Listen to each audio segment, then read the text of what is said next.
legal restrictions on how far into a pregnancy a woman can obtain an abortion. Do you support any legal limits on how late a woman should be able to terminate a pregnancy? I support Roe v. Wade, which had 3 trimesters. First time is between the woman and the doctor. Second time is between the doctor and an extreme situation.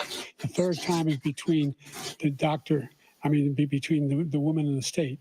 The idea that the politicians, that the founders wanted the politicians to be the ones making decisions about women's health is ridiculous. That's the last. No politician should be making that decision. A doctor should be making those decisions. That's how it should be run. That's what you're going to do. And if I'm elected, I'm going to restore Roe v. Wade. So that means he can take the life of the baby in the 9th month and even after birth, because some states, Democrat run, take it after birth. Again, the former governor of Virginia, put the baby down, then we decide what to do with it. So he's willing to, as we say, rip the baby out of the womb in the 9th month and kill the baby.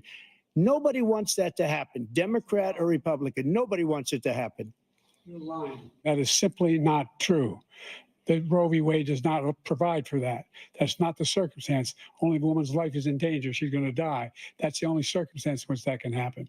But we are not for late-term abortion, period, period, period. Under Roe v. Wade, you have late-term abortion. You can do whatever you want, depending on the state. You can do whatever you want. We don't think that's a good thing. We think it's a radical thing. We think the Democrats are the radicals, not the Republicans. For 51 years, that was the law. 51 years, constitutional scholarship said it was the right way to go. 51 years, and it was taken away because this guy put very conservative members on the Supreme Court. He takes credit for taking it away. What's he going to do? What's he going to do? In fact, if the MAGA Republicans, he gets elected and the MAGA Republicans control the Congress and they pass a universal ban on abortion, period, across the board at 6 weeks or 7 or 8 or 10 weeks, something very, very conservative. Is he going to sign that bill? I'll veto it. He'll sign it. Thank you. Let's turn now to the issue of immigration and border security. President Biden, a record number of migrants have illegally crossed the southern border on your watch. Overwhelming border states and overburdening cities such as New York and Chicago, and in some cases causing real safety and security concerns. Given that, why should voters trust you to solve this crisis? Because we worked very hard to get a bipartisan agreement that not only changed all of that, it made sure that we are in a situation where you had no circumstance where they could come across the border with the number of border police there are now. We significantly increased the number of asylum officers, significantly. By the way, the Border Patrol endorsed my position. In addition to that, we found ourselves in a situation where when he was president, he was separating babies from their mothers, putting them in cages, making sure the families were separated. That's not the right way to go. What I've done since I've changed the law, what's happened? I've changed it in a way that now you're in a situation where there are 40% fewer people coming across the border illegally. That's better than when he left office. And I'm going to continue to move until we get the total ban on the total initiative relative to what we're going to do with more Border Patrol and more asylum officers. President Trump? I really don't know what he said at the end of that sentence. I don't think he knows what he said either. Look, we had the safest border in the history of our country. The border, all he had to do was leave it. All he had to do was leave it. He decided to open up our border, open up our country to people that are from prisons, people that are from mental institutions, insane asylum, terrorists. We're the largest number of terrorists coming into our country right now, all terrorists all over the world, not just in South America, all over the world. They come from the Middle East, everywhere, all over the world, they're pouring in. And this guy just left it open. And he didn't need legislation because I didn't have legislation. I said, close the border. We had the safest border in history. In that final couple of months of my presidency, we had, according to Border Patrol, who is great, and by the way, who endorsed me for president, but I won't say that, but they endorsed me for president. Brandon, just speak to him. But look, we had the safest border in history. Now we have the worst border in history. There's never been anything like it. And people are dying all over the place, including the people that are coming up in caravans. Thank you, President Trump. President Biden? The only terrorist who's done anything crossing the border is one who came along and killed 3, under his administration, killed an Al-Qaeda person come in his administration, killed 3 American soldiers, killed 3 American soldiers. That's the only terrorist that's there. I'm not saying that no terrorist ever got through, but the idea they're emptying their prisons, we're welcoming these people, that's simply not true. There's no data to support what he said. Once again, he's exaggerating, he's lying. President Trump, staying on the topic of immigration, you've said that you're going to carry out, quote, the largest domestic deportation operation in American history, unquote. Does that mean that you will deport every undocumented immigrant in America, including those who have jobs, including those whose spouses are citizens, and including those who have lived here for decades? And if so, how will you do it? Just 1 second. He said we killed 3 people. The people we killed are al-Baghdadi and Soleimani, the 2 greatest terrorists, biggest terrorists anywhere in the world. And it had a huge impact on everything, not just border, on everything. He's the one that killed people with the bad water, including hundreds of thousands of people dying and also killing our citizens when they come in. We are living right now in our people in New York, in California, in every state in the union, because we don't have borders anymore. Every state is now a border. And because of his ridiculous, insane, and very stupid policies, people are coming in and they're killing our citizens at a level that we've never seen. We call it migrant crime. I call it Biden migrant crime. They're killing our citizens at a level that we've never seen before. And you're reading it like these 3 incredible young girls over the last few days. One of them, I just spoke to the mother, and they just had the funeral for this girl, 12 years old. This is horrible what's taken place. What's taken place in our country, we're literally an uncivilized country now. He doesn't want it to be. He just doesn't know. He opened the borders. Nobody's ever seen anything like. And we have to get a lot of these people out, and we have to get them out fast because they're going to destroy our country. Just take a look at where they're living. They're living in luxury hotels in New York City and other places. Our veterans are on the street. They're dying because he doesn't care about our veterans. He doesn't care. He doesn't like the military at all. And he doesn't care about our veterans. Nobody been worse. I had the highest approval rating for veterans taking care of the VA. He has the worst. He's gotten rid of all the things that I approved. Choice that I got through Congress, all of the different things I approved, they abandoned. We had by far the highest, and now it's down in less than half because he's done all these great things that we did. And I think he did it just because I approved it, which is crazy. But he has killed so many people at our border by allowing all of these people to come in. And it's a very sad day in America. President Biden, you have the mic. Every single thing he said is a lie. Every single one. For example, veterans are a hell of a lot better off since I passed the PACT Act. 1 million of them now have insurance, and their families have it. Their families have it because what happened, whether it was Agent Orange or burn pits, they're all being covered now. And his group opposed that. We're also in a situation where we have great respect for veterans. My son spent a year in Iraq, living right next to one of those burn pits, came back with stage 4 glioblastoma. I was recently in France for D-Day, and I spoke all about those heroes that died. I went to the World War I cemetery he refused to go to. He was standing with his 4-star general, and he told me, he said, I don't want to go in there because they're a bunch of losers and suckers. My son was not a loser, was not a sucker. You're the sucker. You're the loser. President Trump? First of all, that was a made-up quote, suckers and losers. They made it up. It was in a third-rate magazine that's failing, like many of these magazines. He made that up. He put it in commercials. We've notified him. We had 19 people that said I didn't say it. And think of this. Who would say I'm at a cemetery or I'm talking about our veterans? Because nobody's taken better care. I'm so glad this came up and he brought it up. There's nobody that's taken better care of our soldiers than I have. To think that I would, in front of generals and others, say suckers and losers. We have 19 people that said it was never said by me. It was made up by him, just like Russia was made up, just like the 51 intelligence agents are made up, just like the new thing with the 16 economists are talking. It's the same thing. 51 intelligence agents said that the laptop was Russia disinformation. It wasn't. That came from his son, Hunter. It wasn't Russia disinformation. He made up the suckers and losers, so he should apologize to me right now. The 4-star general standing to your side was on your staff who said you said it, period. That's number one. And number two, the idea the idea that I have to apologize to you for anything along the line. We've done more for veterans than any president has in American history. American history. And they now are in their family. The only sacred obligation we have as a country is to care for our veterans when they come home and their families and equip them when they go to war. That's what we're doing. That's what the VA is doing now. They're doing more for veterans than ever before in our history.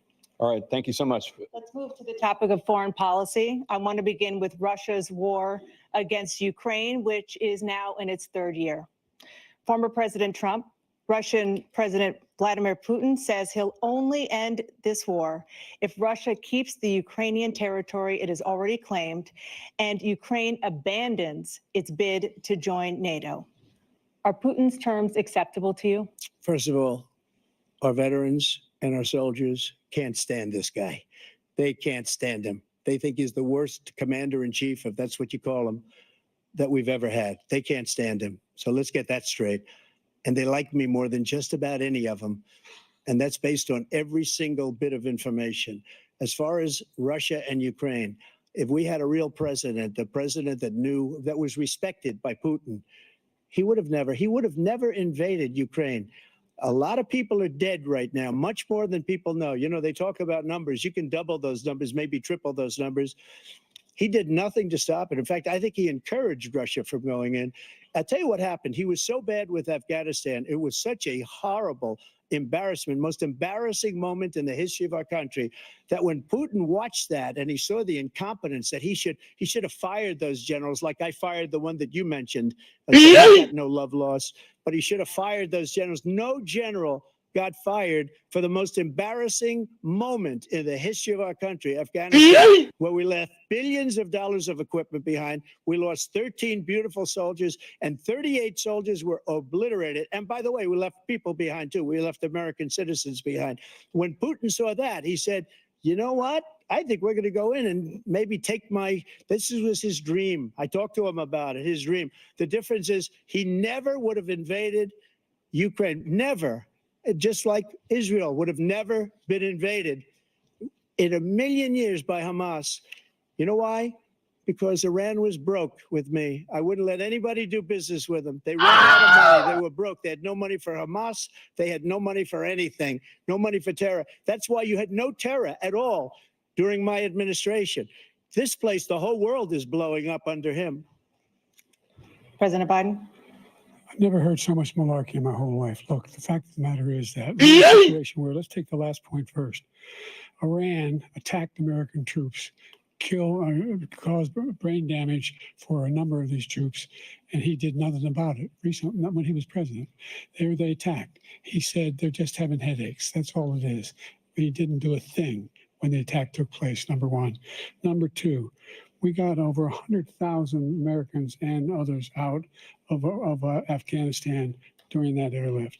Number three, we found ourselves in a situation where, if you take a look at what Trump did in Ukraine, this guy told Trump, do whatever you want and do whatever you want. And that's exactly what Trump did to Putin, encourage him, do whatever you want. And he went in. And listen to what he said when he went in. He was going to take Kyiv in 5 days, remember? Because it's part of the old Soviet Union. That's what he wanted to reestablish, Kyiv. And he, in fact, didn't do it at all. He wasn't able to get it done. And they've lost thousands and thousands of troops, 500,000 troops. President Trump, I never said that. For 1 minute, I just want to go back to my original question, which is, are Putin's terms acceptable to you? Keeping the territory in Ukraine? No, they're not acceptable. But look, this is a war that never should have started. If we had a leader in this war, he led everybody along. He's given $200 billion now or more to Ukraine. He's given $200 billion. That's a lot of money. I don't think there's ever been anything like it. Every time that Zelensky comes to this country, he walks away with $60 billion. He's the greatest salesman ever. And I'm not knocking him. I'm not knocking anything. I'm only saying the money that we're spending on this war, and we shouldn't be spending, it should have never happened. I will have that war settled between Putin and Zelensky as president-elect before I take office on January 20th. I'll have that war settled. People being killed so needlessly, so stupidly, and I will get it settled, and I'll get it settled fast before I take office. President know, Biden, you have a minute. the fact is that Putin is a war criminal. He's killed thousands and thousands of people. And he has made one thing clear. He wants to reestablish what was part of the Soviet Empire, not just a piece. He wants all of Ukraine. That's what he wants. And then you think he'll stop there? Do you think he'll stop when if he takes Ukraine? What do you think happens to Poland? What do you think of Belarus? What do you think happens to those NATO countries? And so if you want a war, you ought to find out what he's going to do, because if in fact he does what he says and walks away, by the way, all that money we give Ukraine are from weapons we make here in the United States. We give them the weapons, not the money at this point. And our NATO allies have produced as much funding for Ukraine as we have. That's why we're strong. Thank you. Moving on to the Middle East. In October, Hamas attacked Israel, killing more than 1,000 people and taking hundreds of hostages. Among those held and thought to still be alive are 5 Americans. Israel's response has killed thousands of Palestinians and created a humanitarian crisis in Gaza. President Biden, you've put forward a proposal to resolve this conflict, but so far Hamas has not released the remaining hostages, and Israel is continuing its military offensive in Gaza. So what additional leverage will you use to get Hamas and Israel to end the war? You have 2 minutes. Number one, everyone from the United Nations Security Council straight through to the G7 to the Israelis and Netanyahu himself have endorsed the plan I put forward, which has 3 stages to it. The first stage is trade the hostages for a ceasefire. Second phase is a ceasefire with additional conditions. The third phase is the end of the war. The only one who wants the war to continue is Hamas. Number one, they're the only ones standing out. We're still pushing hard to get them to accept. In the meantime, what's happened? In Israel, we're finding that the only thing I've denied Israel was 2,000-pound bombs. They don't work very well in populated areas. They kill a lot of innocent people. We're providing Israel with all the weapons they need and when they need them. And by the way, I'm the guy that organized the world against Iran when they had a full-blown intercontinental ballistic missile attack on Israel. No one was hurt. No one Israeli was accidentally killed, and it just stopped. We saved Israel. We are the biggest producer of support for Israel of anyone in the world. And so there are 2 different things. Hamas cannot be allowed to be continued. We continue to send our experts and our intelligence people as to how they can get Hamas like we did bin Laden. You don't have to do it. And by the way, they've been greatly weakened, Hamas, greatly weakened, and they should be. They should be eliminated. But you've got to be careful for using certain weapons among population centers. Just going back to Ukraine for 1 second. We have an ocean separating us. The European nations together have spent 100 billion, or maybe more than that, less than us. Why doesn't he call them and say, you got to put up your money like I did with NATO? I got them to put up hundreds of billions of dollars. The Secretary General of NATO said Trump did the most incredible job I've ever seen. They wouldn't have any, they were going out of business. We were spending almost 100% of the money was paid by us. He didn't do that. He's getting you got to ask these people to put up the money. We're over $100 billion more spent, and it has a bigger impact on them because of location, because we have an ocean in between. You got to ask them. As far as Israel and Hamas, Israel's the one that wants to go. He said the only one who wants to keep going is Hamas. Actually, Israel is the one, and you should let him go and let him finish the job. He doesn't want to do it. He's become like a Palestinian, but they don't like him because he's a very bad Palestinian. He's a weak one. President Biden, you have a minute. I've never heard so much foolishness. This is a guy who wants to get out of NATO. You're going to stay in NATO? He's going to pull out of NATO. The idea that our strength lies in our alliances as well. It may be a big ocean, but we're ever able to avoid a war in Europe, a major war in Europe? What happens if, in fact, you have Putin continue to go into NATO? We have an Article 5 agreement. Attack on one is attack on all. You want to start the nuclear war he keeps talking about, go ahead. Let Putin go in and control Ukraine and then move on to Poland and other places. See what happens then. He has no idea what the hell he's talking about. And by the way, I got 50 other nations around the world to support Ukraine, including Japan and South Korea, because they understand that this kind of dislocation has a serious threat to the whole world peace. No major war in Europe has ever been able to be contained just to Europe. President Trump, just to follow up, would you support the creation of an independent Palestinian state in order to achieve peace in the region? I'd have to see, but before we do that, the problem we have is that we spend all the money. So they kill us on trade. I made great trade deals with the European nations because if you add them up, they're about the same size economically. Their economy is about the same size as the United States. And they were no cars, they don't want anything that we have, but we're supposed to take their cars, their food, their everything, their agriculture. I changed that. But the big thing I changed is they don't want to pay. And the only reason that he can play games with NATO is because I got them to put up hundreds of billions of dollars. I said, and he's right about this, I said, no, I'm not going to support NATO if you don't pay.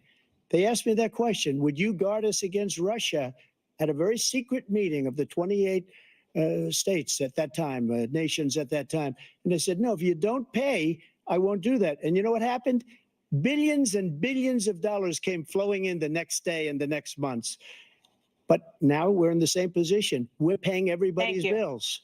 Let's turn to the issue of democracy. Former President Trump, I want to ask you about January 6, 2021. After you rallied your supporters that day, some of them stormed the Capitol to stop the constitutionally mandated counting of electoral votes. As president, you swore an oath to, quote, preserve, protect, and defend, unquote, the Constitution. What do you say to voters who believe that you violated that oath through your actions and inaction on January 6th and worry that you'll do it again? Well, I don't think too many believe that. And let me tell you about January 6th. On January 6th, we had a great border, nobody coming through, very few. On January 6th, we were energy independent. On January 6th, we had the lowest taxes ever. We had the lowest regulations ever. On January 6th, we were respected all over the world. All over the world, we were respected. And then he comes in and we're now laughed at. We're like a bunch of stupid people. What happened to the United States' reputation under this man's leadership is horrible, including weaponization, which I'm sure at some point you'll be talking about, where he goes after his political opponent because he can't beat him fair and square. You have 80 seconds left. My question was, what do you say to those voters who believe you violated your constitutional oath through your actions and inaction on January 6, 2021, and worry that you'll do it again? Well, I didn't say that to anybody. I said peacefully and patriotically. And Nancy Pelosi, if you just watched the news from 2 days ago, on tape to her daughter, who's a documentary filmmaker, they say, but she's saying, oh, no, it's my responsibility. I was responsible for this because I offered her 10,000 soldiers or National Guard, and she turned them down. And the mayor, in writing, by the way, the mayor, in writing, turned it down, the mayor of D.C. They turned it down. I offered 10,000 because I could see, I had virtually nothing to do. They asked me to go make a speech. I could see what was happening. Everybody was saying they're going to be there on January 6th. They're going to be there. And I said, you know what? There's a lot of people coming. You could feel it. You could feel it too, and you could feel it. And I said, they ought to have some National Guard or whatever. And I offered it to her. And she now admits that she turned it down. And it was the same day she was, I don't know, she can't be very happy with her daughter because it made her into a liar. She said, I take full responsibility for January 6th. President Biden? Look, he encouraged those folks to go up on Capitol Hill, number one. I sat in that dining room off the Oval Office. He sat there for 3 hours watching, begging, being begged by his vice president and a number of his colleagues on the Republican side as well to do something, to call for a stop, to end it. Instead, they talked about these people being patriots and great patrons of America. In fact, he says he'll now forgive them for what they've done. They've been convicted. He says he wants to commute their sentences and say that no. But he went to every single court in the nation. I don't know how many cases, scores of cases, including the Supreme Court.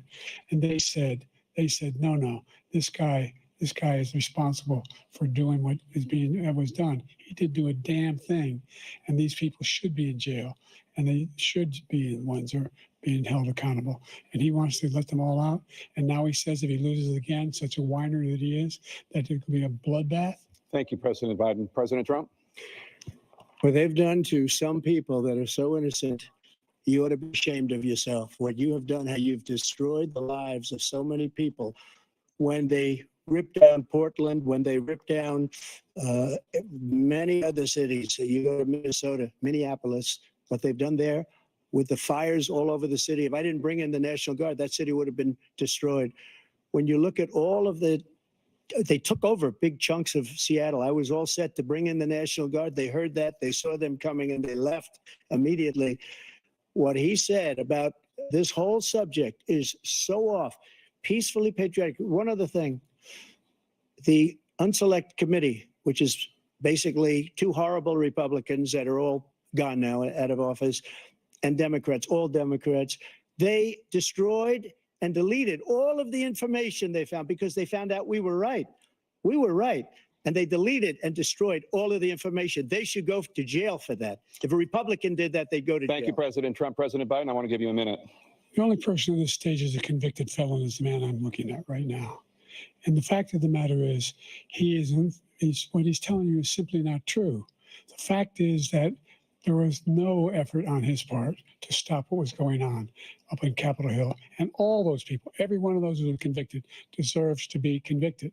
The idea that they didn't kill somebody, just went in and broke down doors, broke the windows, occupied offices, turned over desks, turned them over statues. The idea that those people are patriots, come on. When I asked him the first two debates we had, first time around, I said, will you denounce the Proud Boys? He said, no, I'll tell them to stand by. The idea he's refusing, will you denounce these guys? Will you denounce the people we're talking about now? Will you denounce the people who attacked that Capitol? What are you going to do? I'm going to give you a minute, President Trump, for a follow-up question I have.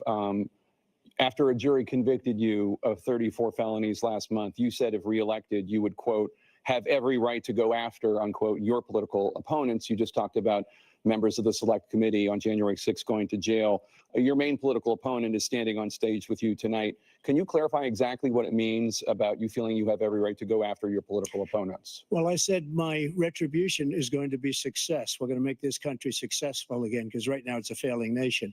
My retribution is going to be success. But when he talks about a convicted felon, his son is a convicted felon at a very high level. His son is convicted, going to be convicted probably numerous other times. Should have been convicted before, but his Justice Department let the statute of limitations lapse on the most important things. But he could be a convicted felon as soon as he gets out of office. Joe could be a convicted felon with all of the things that he's done. He's done horrible things. All of the death caused at the border, telling the Ukrainian people that we're going to want $1 billion or you change the prosecutor. Otherwise, you're not getting $1 billion. If I ever said that, that's quid pro quo. That we're not going to do anything. We're not going to give you $1 billion unless you change your prosecutor having to do with his son. This man is a criminal. This man, you're lucky. You're lucky. I did nothing wrong. We'd have a system that was rigged and disgusting. I did nothing wrong. Thank you, President Trump. President Biden, you have said, I'm coming right to you, sir. You want to respond? Go ahead. I'll give you a minute to respond. The idea that I did anything wrong relative to what you're talking about is outrageous. It's simply a lie, number one. Number two, the idea that you have a right to seek retribution against any American just because you're president is wrong. It's simply wrong. No president's ever spoken like that before. No president in our history has spoken like that before. Number three, the crimes you are still charged with. And think of all the civil penalties you have. How many billions of dollars do you owe in civil penalties for molesting a woman in public, for doing a whole range of things, of having sex with a porn star on the night while your wife was pregnant? I mean, what are you talking about? You have the morals of an alley cat. Give you a minute, sir. I didn't have sex with a porn star, number one. Number two, that was a case that was started and moved. They moved a high-ranking official, a DOJ, into the Manhattan DA's office to start that case. That case is going to be appealed and won. We had a very terrible judge, a horrible judge, Democrat. The prosecutor were all high-ranking Democrats, appointed people, and both the civil and the criminal. He basically went after his political opponent because he thought it was going to damage me. But when the public found out about these cases, because they understand it better than he does, he has no idea what these cases are. But when they found out about these cases, you know what they did? My poll numbers went up, way up. You know that because you're reporting it. And we took in more money in the last 2 weeks than we've ever taken in the history of any campaign. I don't think any campaign has ever taken. Hundreds of millions of dollars came pouring in because the public knows it's a scam and it's a guy that's after his political opponent because he can't win fair and square. Thank you, President Trump. President Biden, you have said, quote, Donald Trump and his MAGA Republicans are determined to destroy American democracy. Do you believe that the tens of millions of Americans who are likely to vote for President Trump will be voting against American democracy? The more they know about what he's done, yes. The more they know about what he's done. And there's a lot more coming. He's got a lot of cases down the road coming around. He's got a whole range of issues he has to face. I don't know what the juries will do, but I do know he has a real problem. And so the fact that, could you ever think you heard any president say that I'm going to seek retribution?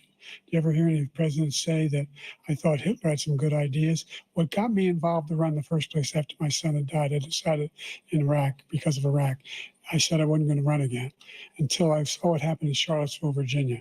People coming out of the woods carrying swastikas on torches, and singing the same anti-Semitic bile they sang when back in Germany. And the young woman got killed. I spoke to the mother, and they asked him. They said, "What do you think of those people? The ones who got killed, the one who tried to stop it, and the ones," he said, "I think they're fine people on both sides." What American president would ever say Nazis coming out of fields carrying torches, singing the same anti-Semitic bile, carrying swastikas were fine people? And this is a guy who says Hitler's done some good things. I'd like to know what they are. The good things Hitler's done, that's what he said. This guy has no sense of American democracy. President Trump. Jake, both of you know that story has been totally wiped out because when you see the sentence, it said 100% exoneration on this. So he just keeps it going. He says he ran because of Charlottesville. He didn't run because of Charlottesville.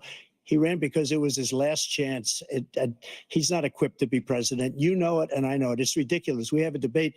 We're trying to justify his presidency. His presidency, he's without question the worst presidency in the history of our country. We shouldn't be having a debate about it. There's nothing to debate. He made up the Charlottesville story, and you'll see it's debunked all over the place. Every reasonable anchor has debunked it. And just the other day, it came out where it was fully debunked.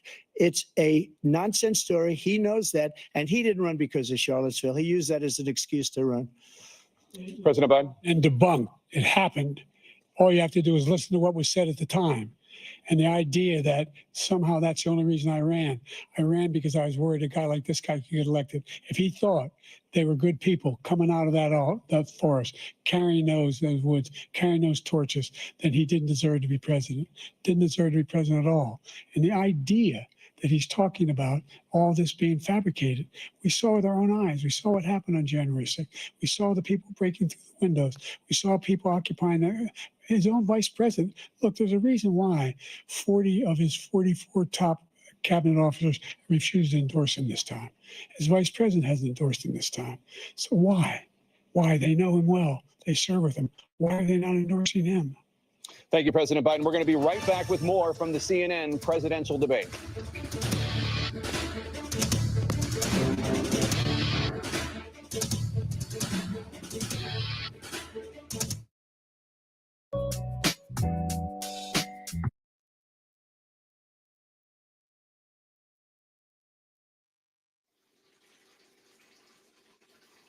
So what y'all think, man? What y'all think? We got your boy Biden up there. You know, he's stumbling over his words and shit. He told Trump, "Don't call my son no sucker punk." That's what he told him. "Don't call my son no sucker punk. What's wrong with you? You know what I'm saying? That's my boy." You know what I'm saying? Trump say, "Nigga, we ain't kill nobody but the people that's supposed to got killed, nigga." What you saying? They also spoke on abortion. Trump say he with it. Fuck it. You know? Hey, man, what y'all think, man? Y'all let me know what's up with these boys. This is it right here. This is 2024 presidential debate. Joe Biden versus Donald Trump. Donald Trump versus Joe Biden, man. It's really going up. This is the first one, very first one. And you can see these boys going back and forth at it. They don't have no crowd out there. They don't have nobody. Everybody streaming, everybody watching what's going on right now. It's at a commercial. I'll be back with it as soon as the commercial go off. We'll be going back live with the Biden thing. Sorry about the buffer. You know, I've been spending money trying to get it fixed. If you seen the live stream earlier, I had the charter man in here that got, you know, came to get me right, man. Get me right, man. What you mean you gotta go, man? My shit's still messed up, but we gonna get it right though. We working on it, but it ain't gonna stop the content, man. Joe Biden versus Donald Trump, man. It's on a commercial now, man, but we definitely will, man. Don't forget to hit that like button, man. Just do it. Just tap it. It don't cost a fee. It's all on me. OG, you know what I'm talking about? Hey, and now they starting to attack each other character. Biden stumbled over a few of his words. Trump said, I don't even know what he just said. And then Biden attacked Trump with some, you know, with some insults and some, you know, some straight shots to his chin. So them boys, you know, they really going in right now, man. You know what I'm saying? So y'all be ready, man. Let me know. Drop the link, drop it in the comment. Show yourself. Are you voting this year? And if you are, who are you voting for? Some says it's inappropriate to ask who you voting from. It causes conflicts. Who you voting for? It causes conflicts. Some people can sit down all day and talk politics, just straight politics, whoever they going for, both sides. Do you have that family when you sit at the dinner table and you have one side Democrats and one side Republican? How does that work out? Majority black people families, you know, you have a strong stand of Democrats there. You know what I'm saying? Hold on, I think we got these boys coming back up. Let's see, Trumpy. Challenges you both faced in your first terms, and you'd certainly face again in a second term. President Biden, while Black unemployment dropped to a record low under your presidency, Black families still earn far less than white families. Black mothers are still 3 times more likely to die from pregnancy-related causes, and Black Americans are imprisoned at 5 times the rate of white Americans.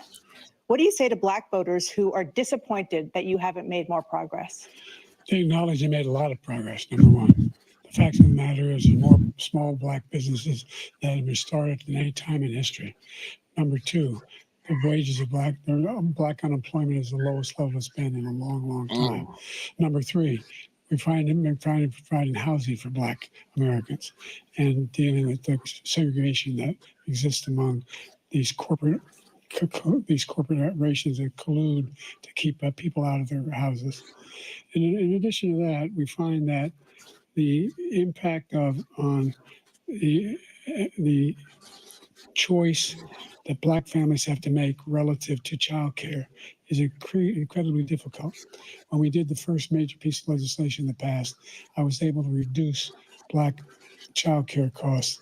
I cut them in half. We got to make sure we provide for child care costs. We got to make sure, because when you provide those child care protections, you increase economic growth because more people can be in the job market. So there's more to be done, considerably more to be done. But we've done a great deal so far, and I'm not letting up, and they know it. You have 49 seconds left. What do you say to Black voters who are disappointed with the progress so far? I say I don't blame them for being disappointed. Inflation is still hurting them badly. For example, I provided for the idea that any black family first-time home buyer should get a $10,000 tax credit to be able to buy their first home so they can get started. I made sure that we're in a situation where all those black families and those black individuals who provided had to take out student loans that were ballooning, that if they were engaged in nursing, doctor, and anything having to do with volunteerism, if they paid their bills for 10 years on their student debt, all the rest is forgiven after 10 years. Millions have benefited from that. And we're going to do a whole lot more for black families. Thank you, President Trump. And he caused the inflation. He's blaming inflation, and he's right. It's been very bad. He caused the inflation, and it's killing black families and Hispanic families and just about everybody. It's killing people. They can't buy groceries anymore. They can't. You look at the cost of food where it's doubled and tripled and quadrupled. They can't live. They're not living anymore. He caused this inflation. I gave him a country with essentially no inflation. It was perfect. It was so good. All he had to do was leave it alone. He destroyed it with his Green New scam and all this money that's being thrown out the window. He caused inflation. As sure as you're sitting there, the fact is that his big kill on the black people is the millions of people that he's allowed to come in through the border. They're taking black jobs now, and it could be 18, it could be 19, and even 20 million people. They're taking black jobs, and they're taking Hispanic jobs, and you haven't seen it yet, but you're going to see something that's going to be the worst in our history. Thank you. President Biden. There was no inflation when I became president. You know why? The economy was flat on its back. 50% unemployment. He decimated the economy, absolutely decimated the economy. That's why provided thousands of millions of jobs for individuals who are in involved communities, including minority communities. We made sure that they have health insurance. We have covered, if the ACA has increased, I made sure that they're $8,000 per person in a family to get written off for health care. But this guy wants to eliminate that. They tried 50 times. He wants to get rid of the ACA again, and they're going to try again if they win. You find ourselves in a position where the idea that we're not doing any, we put more police on the street than any administration has. He wants to cut the cops. We're providing for equity and making sure people have a shot to make it. There's a lot going on, but in inflation, he caused it by his tremendous malfeasance in the way he handled the pandemic. Thank you. Another persistent challenge is the climate crisis. 2023 was the hottest year in recorded history, and communities across the country are confronting the devastating effects of extreme heat, intensifying wildfires, stronger hurricanes, and rising sea levels. Former President Trump, you've vowed to end your opponent's climate initiatives, but will you take any action as president to slow the climate crisis? Well, let me just go back to what he said about the police, how close the police are to him. Almost every police group in the nation from every state is supporting Donald J. Trump. Almost every police group. And what he's done to the black population is horrible, including the fact that for 10 years he called them super predators. We can't, in the 1990s, we can't forget that. Super predators was his name, and he called it to them for 10, and they've taken great offense at it, and now they see it happening. But when they see what I did for criminal justice reform and for the historically black colleges and universities, where I funded them and got them all funded, and the opportunity zones with Tim, as you know, Tim Scott was incredible. He did a great job, great senator from South Carolina. He came to me with the idea, and it was a great idea. It's one of the most successful economic development acts ever in the country, opportunity zones. And the biggest beneficiary are blacks. And that's why we have the best numbers with them in maybe ever. They're saying ever. I read this morning where ever, the best numbers. He's lost much of the black population because he's done a horrible job for black people. He's also done a horrible job for Hispanics. But wait till you see these millions of people pouring into our country, and they're going to take the jobs, and it's already started, and you haven't seen anything yet. It's a disaster. You've 38 seconds left. President Trump, will you take any action as president to slow the climate crisis? So I want absolutely immaculate clean water, and I want absolutely clean air, and we had it we had H2O. We had the best numbers ever. And we were using all forms of energy, all forms, everything. And yet, during my 4 years, I had the best environmental numbers ever. And my top environmental people gave me that statistic just before I walked on the stage, actually. I don't know where the hell he's been. The idea that anything he said is true. I passed the most extensive climate change legislation in history. We find ourselves, and by the way, black colleges, I came up with $15 billion for HBCUs, historic black universities and colleges, because they don't have the kind of contributors that they have to build these laboratories and the like. College are doing any white student can do. They just don't have the money, but now they'll be able to get those jobs in high tech. We're in a situation where the idea that he is claiming to have done something that had the cleanest water, he hadn't done a damn thing for the environment. He pulled out of the Paris Peace Accord, Climate Accord. I immediately joined it because if we reach 1.5 degrees Celsius at any one point, there's no way back. The only existential threat to humanity is climate change, and he didn't do a damn thing about it. He wants to undo all that I've done. The Paris Accord was going to cost us $1 trillion, and China nothing, and Russia nothing, and India nothing. It was a ripoff of the United States. And I ended it because I didn't want to waste that money because they treat us horribly. We were the only ones. It was costing us money. Nobody else was paying into it. And it was a disaster. But everything that he said just now, I'll give you an example. I heard him say before insulin. I'm the one that got the insulin down for the seniors. I took care of the seniors.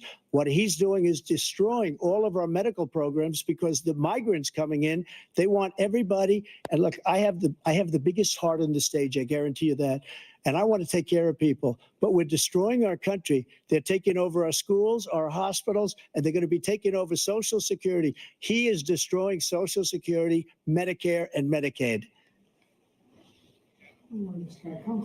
The idea is that we, in fact, we were the only ones of consequence who were not members of the Paris Accord. How can we do anything if we're not able to? The United States can't get its pollution under control. One of the largest polluters in the world, number one. We're making significant progress. By 2035, we will have cut pollution in half. We have made significant progress, and we're continuing to make progress. We set up a climate corps for thousands of young people who learn how to deal with climate, just like the Peace Corps. And we're moving in directions that are going to significantly change the elements of cause of pollution. But the idea that he claims that he has the biggest heart up here and he's really concerned about pollution and about climate, I've not seen any indication of that. And by the way, with regard to prescription drugs, one company agreed that they would reduce the price to $35, which I was calling for, one, voluntarily. I made sure every company in the world, every pharmaceutical company, cannot have to pay. Thank you. And by the way, So every day, millions of Americans struggle just to make ends meet. For many older Americans, Social Security provides a critical lifeline. President Biden, if nothing is done to Social Security, seniors will see their benefits cut in just over 10 years. Will you name tonight one specific step that you're willing to take to keep Social Security solvent? yes, make the very wealthy begin to pay their fair share. Right now, everybody making under $170,000 pays 6% of their income, of their paycheck, every single time they get a paycheck from the time of the first one they get when they're 18 years old. The idea that they're going to, I've been proposing that everybody, the millionaires pay 1%. 1%. So no one I would not raise the cost of Social Security for anybody under $400,000. After that, I began to make the wealthy begin to pay their fair share by increasing from 1% beyond to be able to guarantee the program for life. So you still have 82 seconds left. Are there any other measures that you think that would be able to help keep Social Security solvent, or is that one enough? Well, no, that one enough will keep it solvent, but the biggest thing I'll do if we defeat this man, because he wants to get rid of Social Security. He thinks there's plenty to cut in Social Security. He's wanting to cut Social Security and Medicare both times. And and if you look at the program put forward by the House Republican caucus that I believe supports, is in fact want to cut it as well. The idea that we don't need to protect our seniors is ridiculous. And by the way, the American public has greater health care coverage today than ever before. And on the ACA, as I said, you're in a circumstance where 400,000 people, 40 million people would not have insurance because they have a pre-existing condition. Only thing allows them to have that insurance is the fact that they, in fact, are part of the ACA. And by the way, the other thing is we're in a situation where we talk about education for Black communities. I've raised the amount of money for Pell Grants by another $8,000. So anybody making under $70,000 a year is going to be able to get $15,000 towards their tuition. He just doesn't know what he's talking about. Thank you, President Biden. President Trump.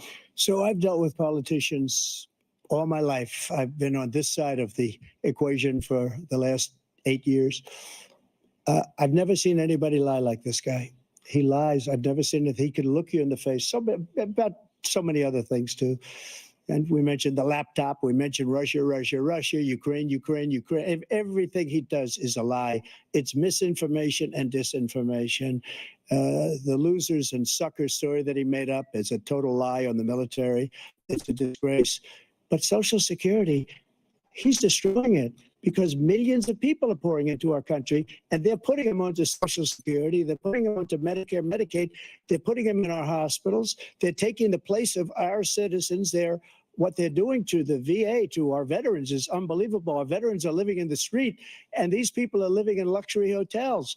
He doesn't know what he's doing, and it's really coming back. I've never seen such anger in our country before. President Biden.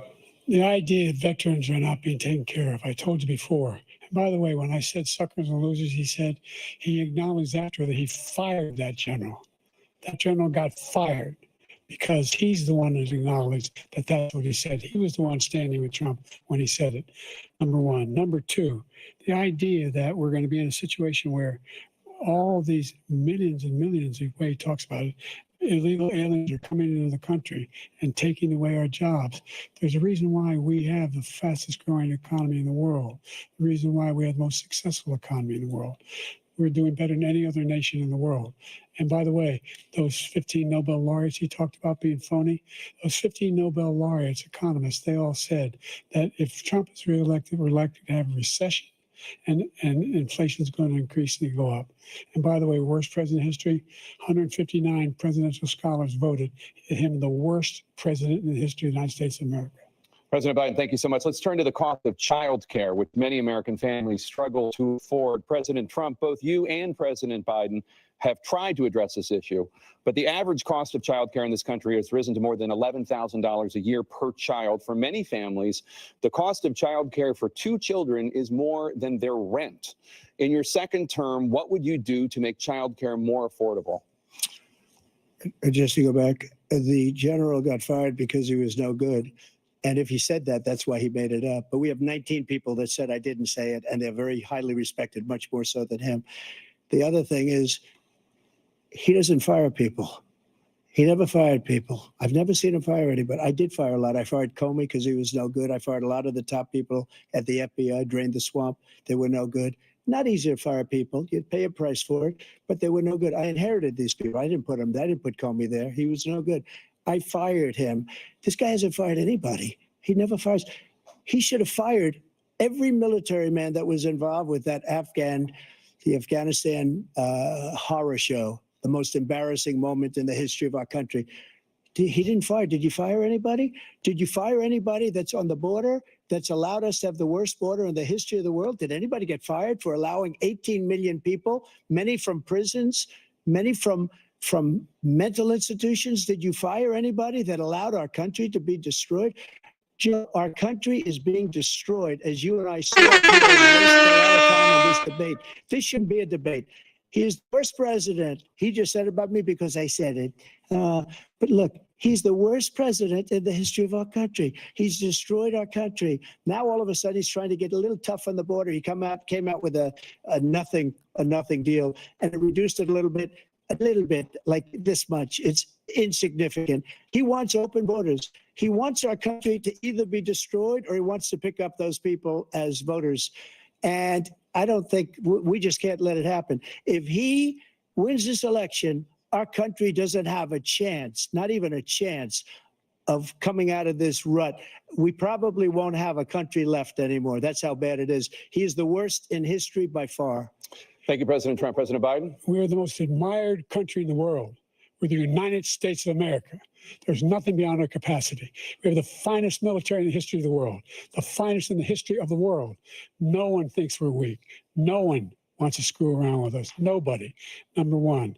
Number two, the idea that we're talking about worst presidents. I wasn't joking. Look it up or go online. 159 or 58, don't hold me the exact number, presidential historians, they've had meetings and they voted who's the worst president in American history, one through best to worst. They said he was the worst in all of American history. That's a fact. That's not conjecture. He can argue they're wrong, but that's what they voted. The idea that he is doing anything to deal with child care, he did virtually nothing to child care. We should significantly increase the child care tax credit. We should significantly increase the availability of women and men or single parents to be able to go back to work. And we should encourage businesses to have. Thank you, President child care Biden. facilities. President Trump, the question was about what would you do to make childcare more affordable, if you want to take your minute. Just so you understand, we have polling, we have other things that they rate him the worst because what he's done is so bad. And they rate me, I'll show you, I will show you. And they rate me one of the best, okay? And if I'm given another 4 years, I will be the best. I think I'll be the best. Nobody's ever created an economy like us. Nobody ever cut taxes like us. He's the only one I know. He wants to raise your taxes by 4 times. He wants to raise everybody's taxes by 4 times. He wants the Trump tax cuts to expire. So everybody, including the two of you, are going to pay 4 to 5 times. Nobody ever heard of this before. All my life, I'd grow up and I'd see politicians talking about cutting taxes. When we cut taxes, as I said, we did more business. Apple and all these companies, they were bringing money back into our country. The worst president in history by far, and everybody knows it. President Biden? Look, the fact of the matter is that he's dead wrong about, he's increased the tariff, he will increase the taxes on middle-class people. I said I'd never raise a tax on anybody making less than $400,000. I didn't. But this tariff is 10% tariffs. Everything coming in the country, you know what the economists say? That's going to cost the average American $2,500 a year more because they're going to have to pay the difference in food and all the things that were imported. Number two, he's in a situation where he talks about how he has not raised, he's somehow helped the middle class. Middle class have been devastated by you. Now you want a new tax cut of $5 trillion over the next 10 years, which is going to fundamentally bankrupt the country. You had the largest deficit of any president in American history, number one. Number two, you have not, in fact, made any contact, any progress with China. We are the lowest trade deficit with China since 2010. Thank you, President Biden. You lost. Thank you, President Biden.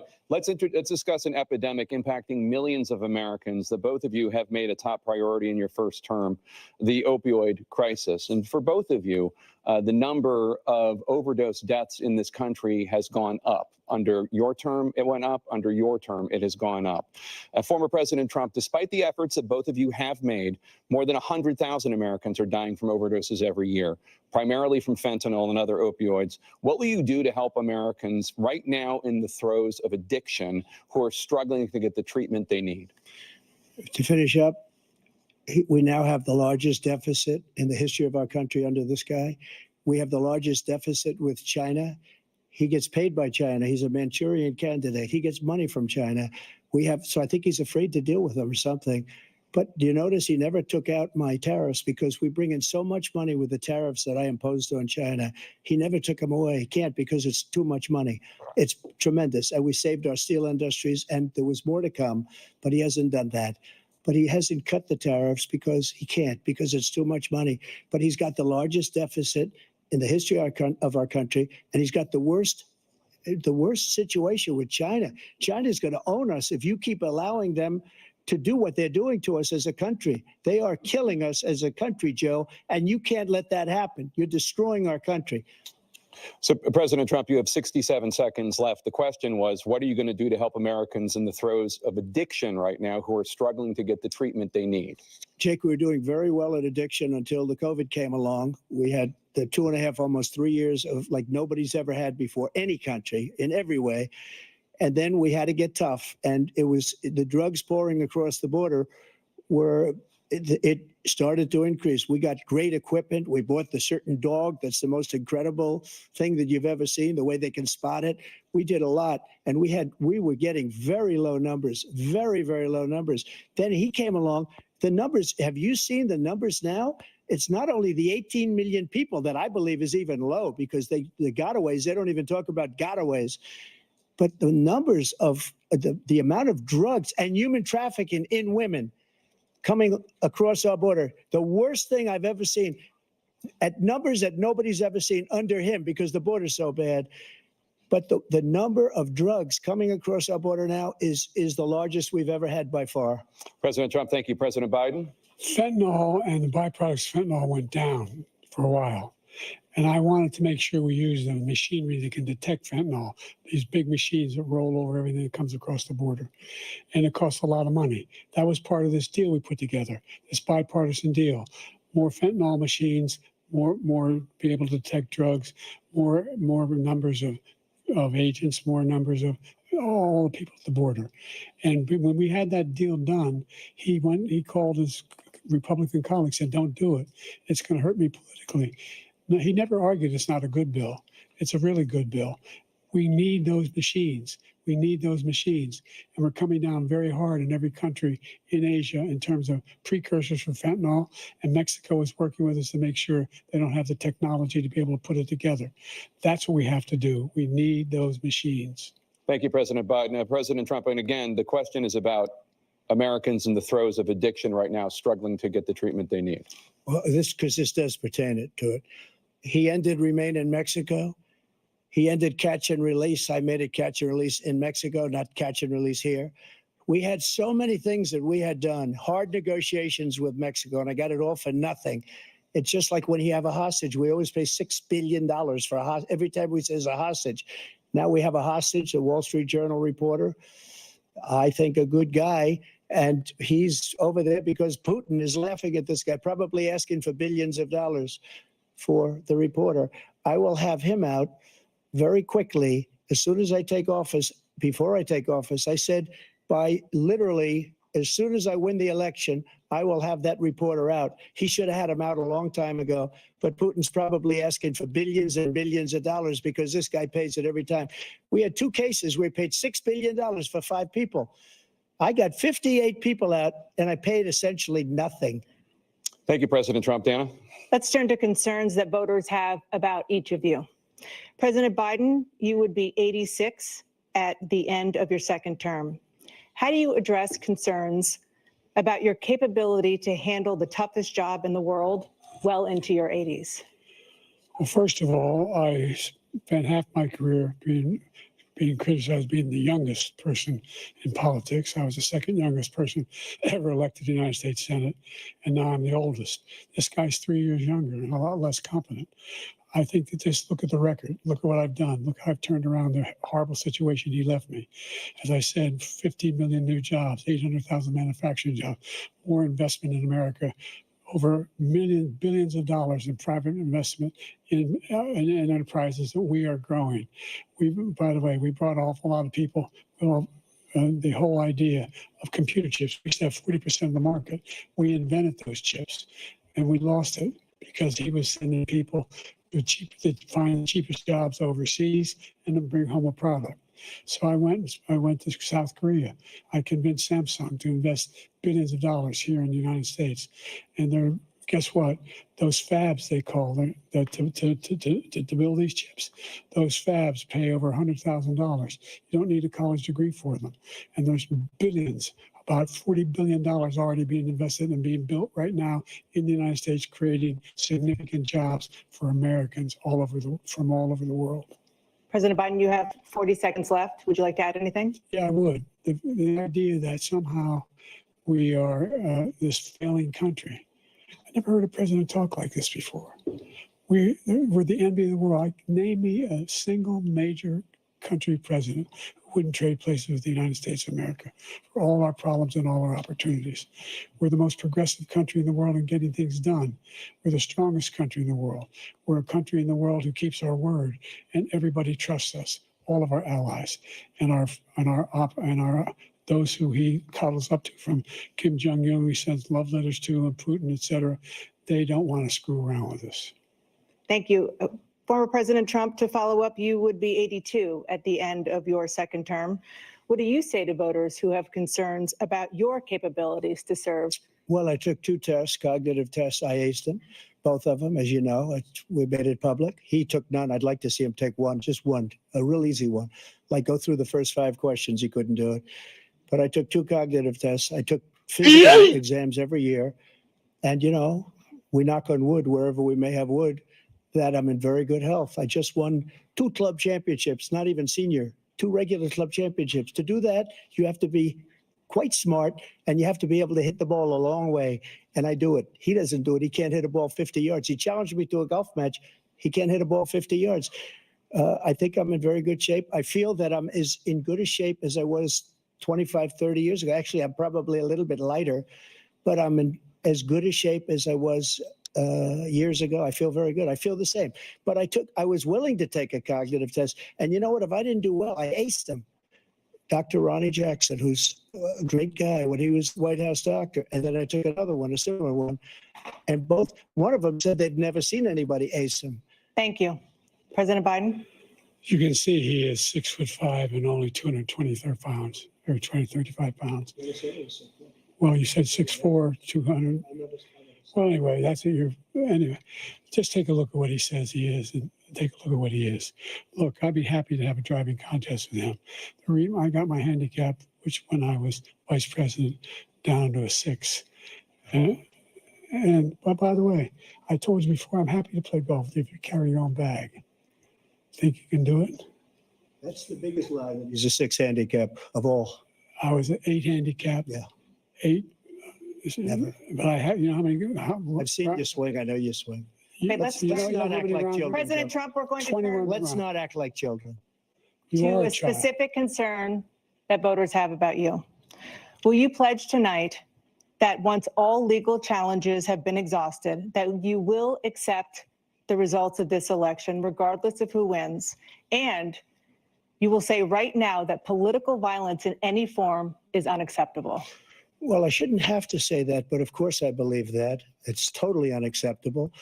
And if you would see my statements that I made on Twitter at the time, and also my statement that I made in the Rose Garden, you would say it's one of the strongest statements you've ever seen. In addition to the speech I made in front of, I believe, the largest crowd I've ever spoken to. And I will tell you, nobody ever talks about that. They talk about a relatively small number of people that went to the Capitol, and in many cases were ushered in by the police.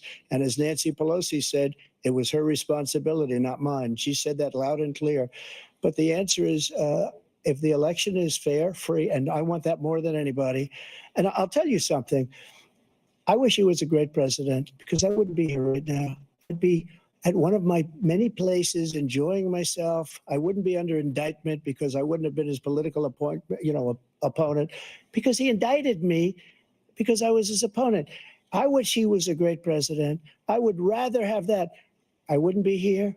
I don't mind being here. But the only reason I'm here is he's so bad as a president that I'm going to make America great again. We're going to make America great again. We're a failing nation right now. We're a seriously failing nation.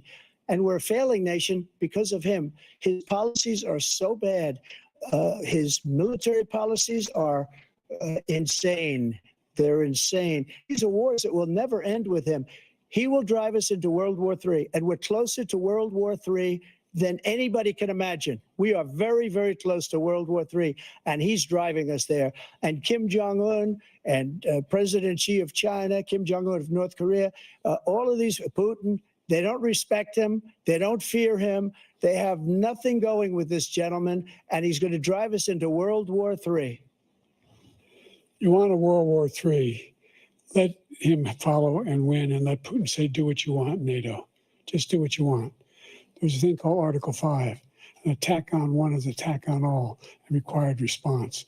The idea The idea, I can't think of a single major leader in the world who wouldn't trade places with the job I've done, what they've done.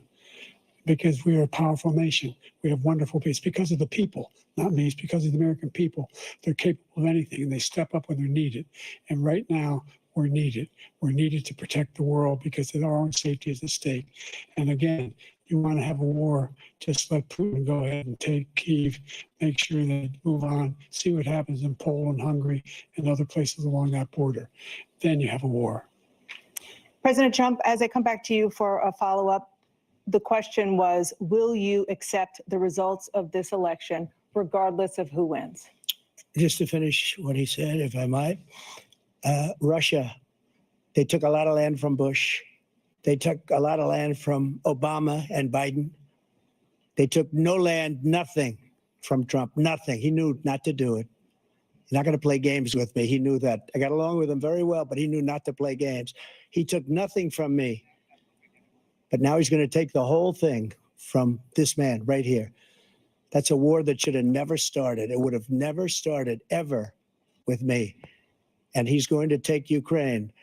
And, you know, you asked me a question before, would you do this? He's got us in such a bad position right now with Ukraine and Russia, because Ukraine's not winning that war. He said, I will never settle until such time. They're running out of people. They're running out of soldiers. They've lost so many people. It's so sad. They've lost so many people, and they've lost those gorgeous cities with the golden domes that are 1,000 years old, all because of him and stupid decisions. Russia would have never attacked if I were President Trump, president. the question was, will you accept the results of the election, regardless of who wins? Yes or no, please. If it's a fair and legal and good election, absolutely. I would have much rather accepted these, but the fraud and everything else was ridiculous. And if you want, we'll have a news conference on it in a week, or we'll have another one of these in a week. But I will absolutely, there's nothing I'd rather do. It would be much easier for me to do that than I'm running again. I wasn't really going to run until I saw the horrible job he did. He's destroying our country. I would be very happy to be someplace else, in a nice location someplace. And again, no indictments, no political opponent stuff, because it's the only way he thinks he can win. But unfortunately, it's driven up my numbers and driven them up to a very high level because the people understand it. Let's see what your numbers are when this election is over. Let's see. You're a whiner. When you lost the first time, you continued, you appealed and appealed to courts all across the country. Not one single court in America said any of your claims had any merit, state or local, none. But you continue to provoke this lie about somehow there's all this misrepresentation, all this stealing. There is no evidence of that at all. And I tell you what, I doubt whether you'll accept it because you're such a whiner. The idea, if you lose again, you accepting anything, you can't stand the loss. Something snapped in you when you lost the last time. We'll be right back with more from the CNN presidential debate, live from Georgia.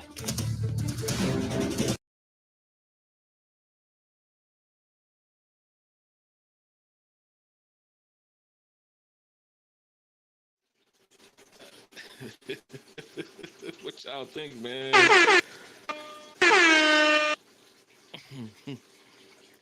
What y'all think, man?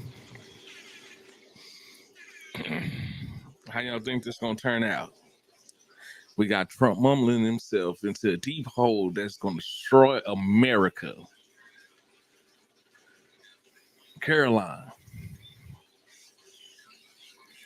why you say that? Why you think Trump gonna destroy America? I have no dog in this fight here. I have no dog. I have no opinion. I do like watching these guys. They are entertaining. Joe Biden can't come up with a thought up there. Trump is just hilarious. And they really, they really starting to go at each other's character a little bit more this round. I think this third round in here, whatever. Or it's about to close, man. But they are going at each other's character majorly, in a major way. As much as they can, and Trump said Joe Biden challenged him at a golfing match, you know what I'm saying? And Trump also said that Russia would not have attacked Ukraine if he was in office. Do y'all believe that? Or do you think Putin is down for whatever? Do you think Putin is down for whatever, man? I don't know, man. Y'all let me know what you think, man. I'm lost on this one. I do know one thing for sure. Countries are looking at us like a laughing stock because of this type of stuff here. They was also asked in that last round about their age. And Biden said Trump lied, man. He ain't no 6 foot nothing. He ain't no 2 nothing, and he beat them all day at golf if he could carry his own bags down there. Trump say Joe Biden can't hit the damn puck far as he can see it, man. You know, man, this is something to pay attention to. On a serious note, though, do you think we should be engaging into the presidential election? We got a commercial here, man. Y'all make sure y'all hit that like button, man. Hit that subscribe, man. Hey, it don't cost a fee. It is all on me for sure. Do you think we should be voting for our local officials, or do you think we should be voting for president? I don't know. I do admit that I contribute to Joe Biden being into the office. Lack of knowledge. I do admit when Trump was in office, man, for African American, which was a question that was brought up earlier about blacks receiving money, and you know, what would they do for blacks? What would they do for what some people would call African American, or what I would call FBA, but they are back on. We're gonna jump back into it, man, real quick. Back to Atlanta now. Back to Atlanta. Candidates to deliver their closing statements as predetermined by coin toss. We're going to begin with you, President Biden. You have 2 minutes. We've made significant progress from the debacle that was left by President Trump in his last term. We find ourselves in a situation where, number one, we have to make sure that we have a fair tax system.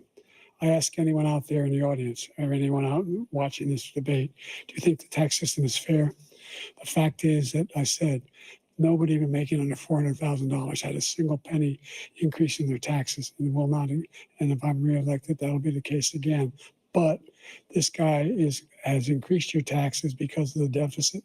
Number one, he's increased inflation because of the debacle he left after the way he handled the pandemic. And he finds himself in a position where he now wants to tax you more by putting in a 10% tariff on everything that comes into the United States of America. What I did, when, for example, he wants to get rid of the ability of Medicare for us to be able to negotiate drug prices with the big pharma companies. Well, guess what? We got it down to $35 for insulin instead of $400. No more than $2,000 for every senior, no matter how much prescription they need. You know what that did? That reduced the federal debt by $160 billion over 10 years because the government doesn't have to pay the exorbitant prices. I'm going to make that available to every senior all along. It's happening now, and everybody in America. He wants to get rid of that. I'm going to make sure that we have child care. We're going to significantly increase the credits people have for child care. I'm going to make sure we do something about what we're doing on lead pipes and all the things that are causing health problems for people across the country. We're going to continue to fight to bring down inflation and give people a break. Thank you, President Biden. President Trump, you now have 2 minutes for your closing statement. Like so many politicians, this man is just a complainer. He said, we want to do this, we want to do that, we want to get rid of this tax, that tax. But he doesn't do anything. All he does is make our country unsafe by allowing millions and millions of people to pour in. Our military doesn't respect him. We look like fools in Afghanistan. We didn't stop Israel, it was such a horrible thing that would have never happened. It should have never happened. Iran was broke. Anybody that did business with Iran, including China, they couldn't do business with the United States. They all passed. Iran was broke. They had no money for Hamas or Hezbollah, for terror, no money whatsoever. Again, Ukraine should have never happened. He talks about all the stuff, but he didn't do it. For 3.5 years, we're living in hell. We have the Palestinians and we have everybody else rioting all over the place. You talk about Charlottesville. This is 100 times Charlottesville, 1,000 times. The whole country is exploding because of you, because they don't respect you, and they have to respect their president, and they don't respect you throughout the world. What we did was incredible. We rebuilt the military. We got the largest tax cut in history, the largest regulation cut in history. The reason he's got jobs is because I cut the regulations that gave jobs, but he's putting a lot of those regulations back on. All of the things that we've done, nobody's never seen anything like, even from a medical standpoint, right to try, where we can try space age materials instead of going to Asia or going to Europe and trying to get when you're terminally ill. Now you can go and you can get something. You sign a document. They've been trying to get it for 42 years. But you know what we did for the military was incredible. Choice for our soldiers, where our soldiers, instead of waiting for 3 months to see a doctor, can go out and get themselves fixed up and readied up and take care of themselves, and they're living. And that's why I had the highest approval rating in the history of the VA. So all of these things, we're in a failing nation, but it's not going to be failing anymore. We're going to make it great again. Thank you, former President Trump, President Biden. Stay with us because we have full analysis of this debate. Anderson Cooper and Aaron Burnett starts now on CNN. So we've been watching the wrap-up.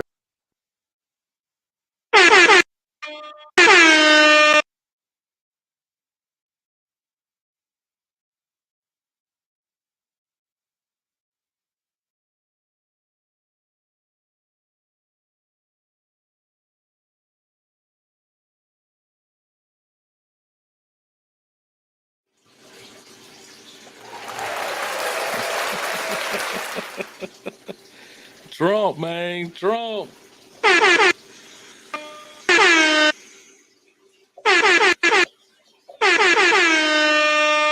Trump, man, Biden, man, Trump, man, Biden, man. Who y'all got, man? Who y'all going for? Who you voting for? What you doing in this debate? What are you doing in this debate, man? You had it right there, fair and square, man. Biden's promises the whole bunch. Trump say Biden ain't gonna do none of it. But that was the 2024 presidential debate, man, between Donald Trump and Joe Biden, man. It was a long one. I did kick it off a little late, man. The buff was going. Man, we working on it. I can't apologize enough, but I think so. Appreciate everybody that came in here and chill with your boy Lil Mike, man. And y'all already know, man. We're going to keep it going. We're going to try to create some more, man. Y'all hit that like and subscribe button. And, man, of course, y'all know how we do it and how we end it, man, with the special chill.